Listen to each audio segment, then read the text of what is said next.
Сәлеметсіздер ме, қымбатты тыңдармандарым? Арнама қош келдіңіздер. Әңгіме басталмас бұрын арнама тіркеліп қолдау білдіре кетіңіздер. Сіздердің әрбір қолдауларыңыз мені қанаттандырады, шабыттандырады. Төркінсіз келін. Ежелден қазақ төрт түлік малдың жағдайы мен көшіп қонып, қыстау мен жайлаудың арасында түтін түтетіп өмір сүрді емес пе?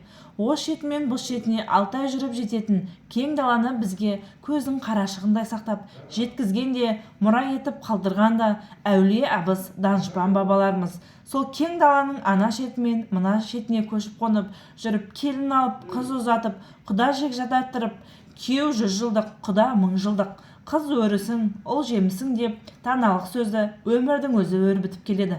Бабаларымыз не деген данышпан еді. Кезінде оңтүстік халқының жетімін желеп, жесірін жебеп, кедей кембағалының байлауға жібі жетпесе ұзартуға үлес қосқан. Үндемес байдың жастық шағындағы биік парасаттылығы мен бір көрінісін көпшілікке жеткізу мақсатында қолыма қалам алдым. Малына сенген қарапайым қазақ астықтың көбін өзбектерден сатып алып отырған. Үйір-үйір малды күн жылып көктем шыққаннан күн суытып қыс түскенше Ташкент, Самарқан, Бұхара, Хиуа базарларына апарып сатып айырбастап астық, өрік, мейіз, керекті заттарын алып келеді екен. Үндемес әкесінің малын бірде Ташкентке сатуға алып бара жатып, жолай далаға қонып, ауа райы бұзылса елді мекенге қонып, базаршылар Ташкентке жақындап қалады. Ерте көктем кезі болса керек, жауын шашыннан қорғанған базаршылар алдынан кездескен ауылға қонуды ұйғарысады. Базаршылардың үлкені есін білгелі Үндеместің әкесінің малын сатып, керекті тіршілікті алып атқаратын қария кісі. Жолында елінде жерді де, елді мекен ауылды да жеті қараңғы түнде де тауып баратын қасиеті болған.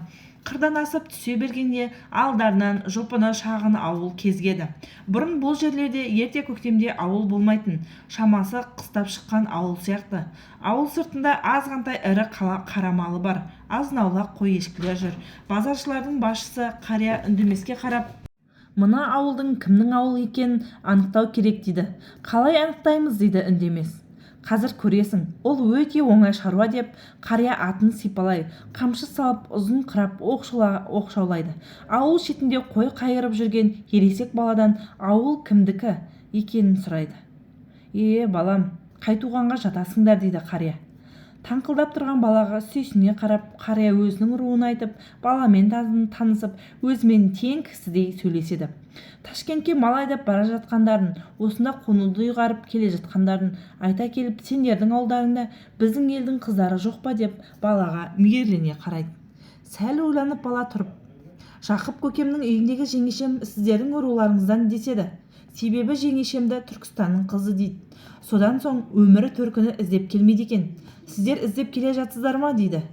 Төркіні іздеп келмеген сен қайдан білесің? Менің 2 жеңешем бар. Солардың төркіндері келгенде Жақып көкемнің үйіндегі жеңешем жылапты.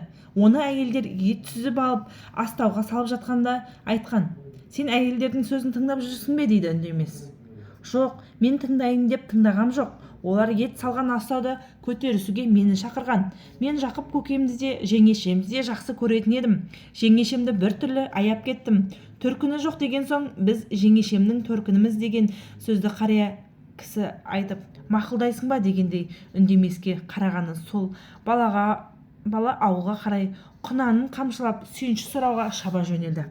Қап әттеген-ай, мына бала бүлдіретін болды-ау деп шал мен Үндемес сұраулы жүзбен бір-біріне қарасып қалды.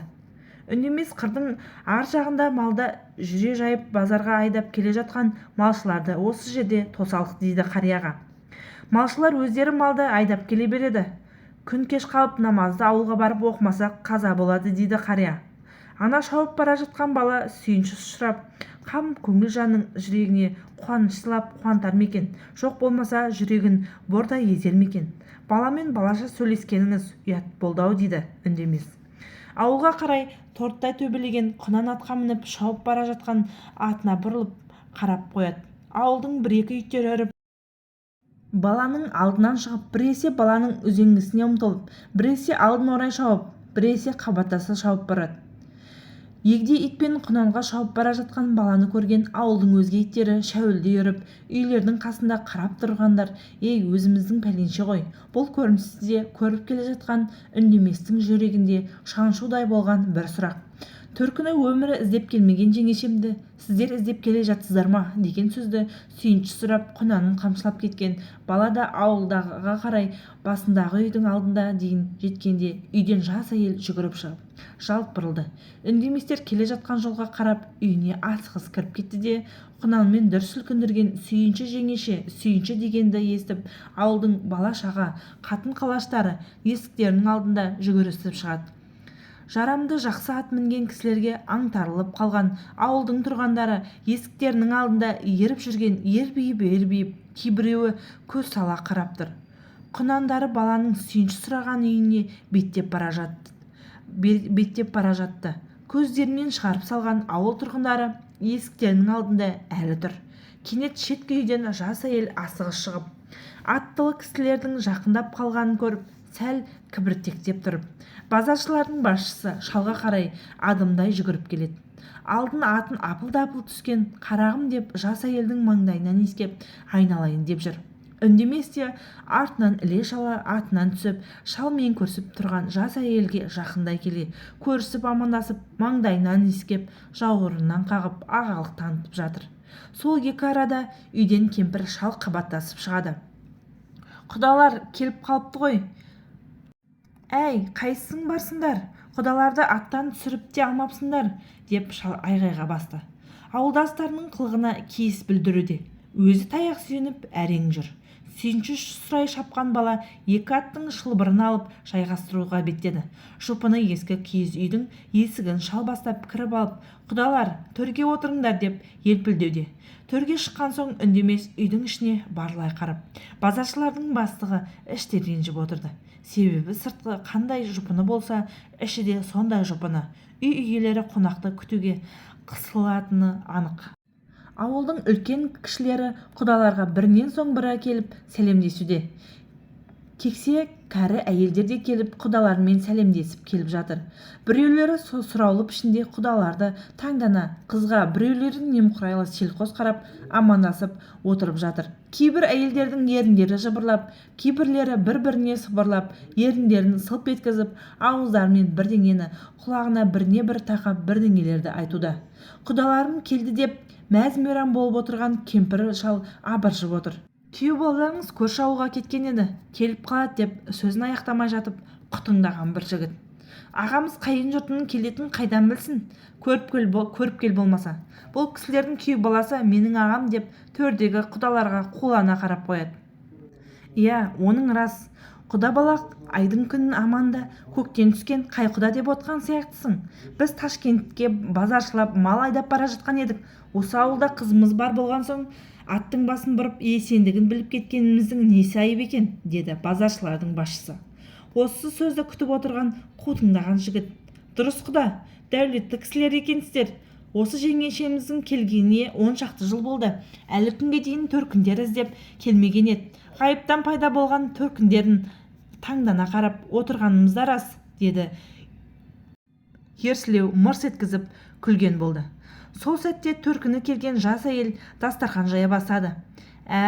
Ендеше Түркістаннан шаршап шалдығып жеткен құдалар, қарындастарыңыздың аты кім еді? Осы адасып келген жоқсыздар ма, деп құдалардың жүзіне барлай қарап. Базаршылардың басшысы қария шал орнынан қозғалып күбіжіктей бастағанда дастархан жасап болған жас әйел оң қолымен құлағының сырғалығын екі саусақпен сауа ұстап, нарттай қызарып төмен қарайды. Бұл көрініс қас қағым сәтте өтеді. Осы көріністі аңғарған үндемес: «Иә құдалар, елде жүргенде қарындасымызды еркелетіп, сырғаш, сырғалым, сырғагүл, сырғажан, сырғалай дейтін едік. Жақсы елге келген келін, пәтуасыз елге келген келін келсап деген.